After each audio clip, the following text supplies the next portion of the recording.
उसने पिटारी लाकर उसके सामने रख दी। दया ने उमा की ओर जैसे फरियाद की आंखों से देखा और बोला, आपकी क्या राय है भाई साहब? इसी मारे मैं कहता था, अम्मा को बताने की ज़रूरत नहीं, जेल ही तो हो जाती या और कुछ। उमा ने जैसे सिफारिश करते हुए कहा। यह कैसे हो सकता था? इतनी बड़ी वारदात हो जाती और अम्मा को खबर ना होती। मुझसे यह नहीं हो सकता था, लेकिन नहीं हो सकता था कि सुनकर पेट में डाल देता। मगर अब क्या करना चाहिए यह मैं खुद निर्णय नहीं कर सकता। ना तो यही अच्छा लगता है कि तुम जेल जाओ और ना यही अच्छा लगता है कि अम्मा के गहने गिरो रखे जाएं। फूलमती ने व्यथित कंठ से पूछा, क्या तुम समझते हो मुझे गहने तुमसे ज़्यादा प्यारे हैं? मैं तो अपने प्राण तक तुम्हारे ऊपर न्यौछावर कर दूं, गहनों की बिसात ही क्या है। दया ने धृष्टता से कहा, अम्मा तुम्हारे गहने तो ना लूँगा, चाहे मुझ पर कुछ ही क्यों ना आ पड़े। जब आज का तुम्हारी कुछ सेवा न कर सका तो किस मुंह से तुम्हारे गहने उठा ले जाऊं? मुझ जैसे कपूत को तो तुम्हारी कोख से जन्म ही ना लेना चाहिए था, सदा तुम्हें कष्ट देता रहा। फूलमती ने भी उतनी ही दृढ़ता से कहा, तुम अगर यूं ना लोगे तो मैं खुद जाकर इन्हें गिरो रख दूंगी और हाकिम जिला के पास जाकर जमानत कर आऊँगी। अगर इच्छा हो तो ये परीक्षा भी ले लो। आंखें बंद हो जाने के बाद क्या होगा भगवान जाने, लेकिन जब तक जीती हूँ कोई तुम्हारी ओर तिरछी आंख से देख नहीं सकता। उमानाथ ने मानो माता पर एहसान रखकर कहा, अब तो हमारे लिए कोई रास्ता नहीं रहा दयानाथ। क्या हर्ज है, ले लो, मगर याद रखो जो ही हाथ में रुपए आ जाएं, गहने छुड़ाने पड़ेंगे। सच कहते हैं मातृत्व दीर्घ तपस्या है, माता के सिवाय इतना स्नेह और कौन कर सकता है। हम बड़े अभागे हैं कि माता के प्रति जितनी श्रद्धा रखनी चाहिए उसका शतांश नहीं कर रखते। दोनों ने जैसे बड़े धर्म संकट में पड़कर गहनों की पिटारी संभाली और चलते बने। माता वात्सल्य भरी आंखों से उनकी ओर देख रही थी और संपूर्ण आत्मा का आशीर्वाद जैसे उन्हें अपनी गोद में समेट लेने के लिए व्याकुल हो रहा था। आज कई महीनों के बाद उसके भग्न मात्र हृदय को अपना सर्वस्व अर्पण करके जैसे आनंद की विभूति मिली। उसकी स्वामिनी कल्पना इसी त्याग के लिए, इसी आत्मसमर्पण के लिए जैसे कोई मार्ग ढूंढती रहती थी। अधिकार या लोभ या ममता की वह गंध तक न थी। त्याग ही उसका आनंद और त्याग ही उसका अधिकार है। आज अपना खोया हुआ अधिकार पाकर अपनी सृजी हुई प्रतिमा पर अपने प्राणों की भेंट करके वह निहाल हो गई। 3 महीने और गुजर गए। माँ के गहनों पर हाथ साफ करके चारों भाई उसकी दिलजोई करने में लगे थे। अपनी स्त्रियों को भी समझाते रहते थे कि उसका दिल ना दुखाएं। अगर थोड़े शिष्टाचार से उनकी आत्मा को शांति मिलती है तो इसमें क्या हानि है। चारों करते अपने मन की, पर माता से सलाह ले लेते या ऐसा जाल फैलाते कि सरला उनकी बातों में आ जाती और हर एक काम में सहमत हो जाती। बाग का बेचना उसे बहुत बुरा लगता था, लेकिन चारों ने ऐसी माया रची कि वह उसे बेचने पर राजी हो गई। किंतु कुमुद के विवाह के विषय में मतैक्य न हो सका। माँ पंडित मुरारी लाल पर जमी हुई थी, लड़की दीनदयाल पर अड़े हुए थे। एक दिन आपस में कलह हो गई।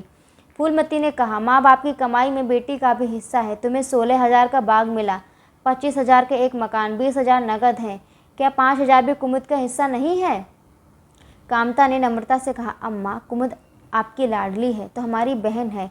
आप 2-4 साल में प्रस्थान कर जाएंगे, पर हमारा और उसका बहुत दिनों तक संबंध रहेगा।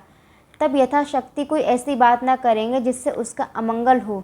लेकिन हिस्से की बात कहती हो तो कुमुद का हिस्सा कुछ नहीं। दादा जीवित थे तब वो बात थी, वे उसके विवाह में जितना चाहते खर्च करते, कोई उनका हाथ ना पकड़ सकता था। लेकिन अब तो हमें 1-1 रुपए की किफ़ायत करनी पड़ेगी। जो काम 1,000 में हो जाए उसके लिए 5,000 खर्च करना कहाँ की बुद्धिमानी है। उमानाथ ने सुधारा, 5,000 क्यों, 10,000 कहिए। कामता ने भव्य सिकोड़कर कहा, नहीं, मैं 5,000 ही कहूँगा। एक विवाह में 5,000 खर्च करने की हमारी हैसियत नहीं है। फूलमती ने जिद पकड़कर कहा, विवाह तो मुरारी लाल के पुत्र से ही होगा, चाहे 5,000 खर्च हो चाहे 10,000। मेरे पति की कमाई है, मैंने मर मर कर जोड़ा, अपनी इच्छा से खर्च करूँगी। तुम्ही ने मेरी कोख से नहीं जन्म लिया है, कुमुद भी उसी कोख से आई है। मेरी आंखों में तुम सब बराबर हो। मैं किसी से कुछ नहीं मांगती, किसी से कुछ मांगती नहीं। तुम बैठे तमाशा देखो, मैं सब कर लूँगी। 20,000 कुमुद का है। कामता नाथ को अब कड़वे सत्य की शरण के सिवा और कोई मार्ग ना रहा। बोला, अम्मा तुम बरबस बात बढ़ाती हो। जिन रुपए को तुम अपना समझती हो वह तुम्हारे नहीं हैं, हमारे हैं। तुम हमारी अनुमति के बिना उनमें से कुछ नहीं खर्च कर सकती। फूलमती को जैसे सर्प ने डस लिया।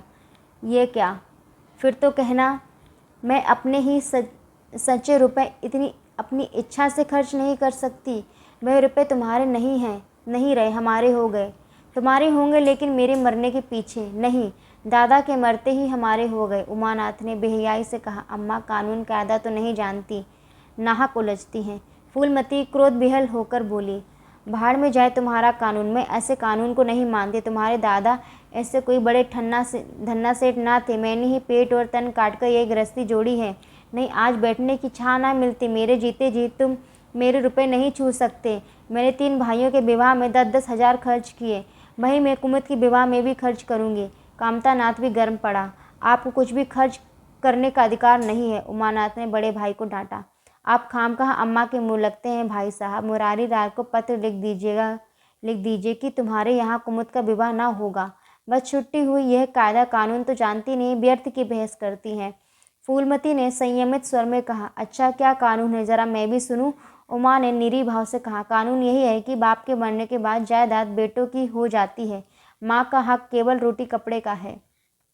फूलमती ने तड़प कर पूछा, किसने यह कानून बनाया है?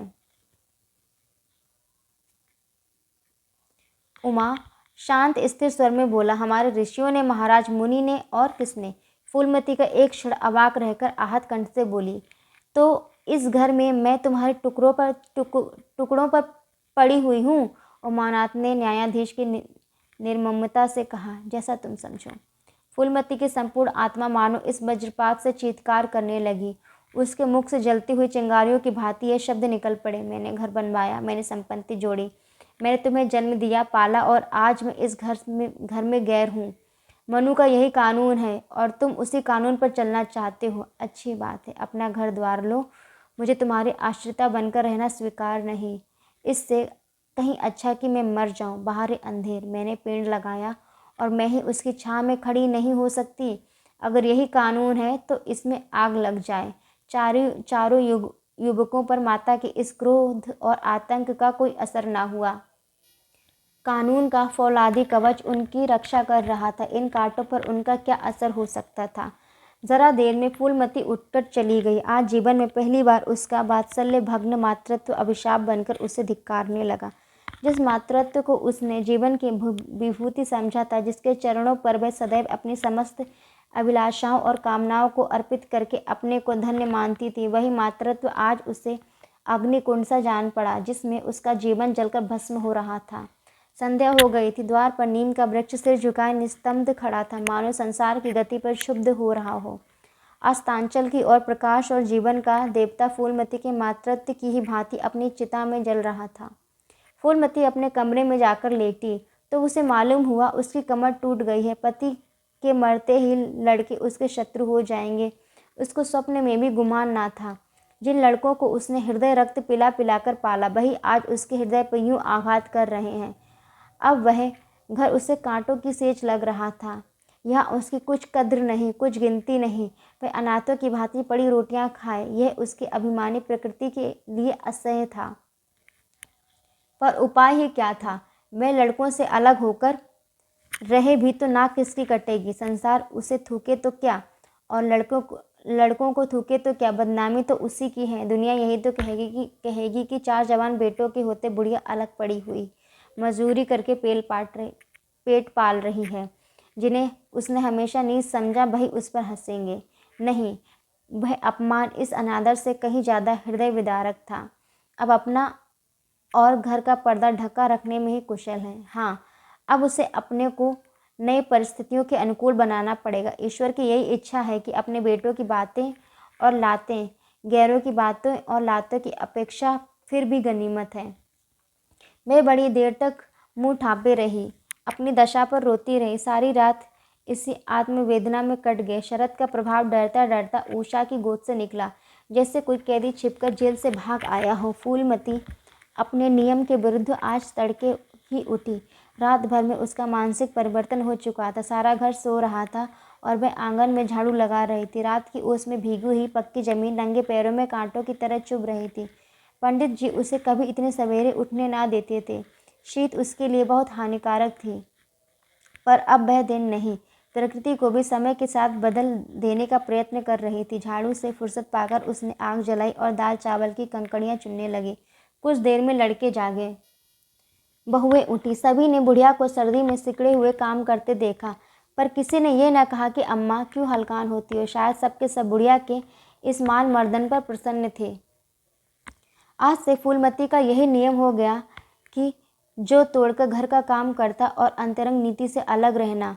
उसके मुख पर जो एक आत्मगौरव झलकता रहता था, उसकी जगह अब गहरी वेदना छाई हुई नजर आती थी। जहाँ बिजली जलती थी वहाँ अब तेल का दिया टिमटिमा रहा था, जिसे बुझा देने के लिए हवा का एक हल्का सा झोंका काफ़ी है।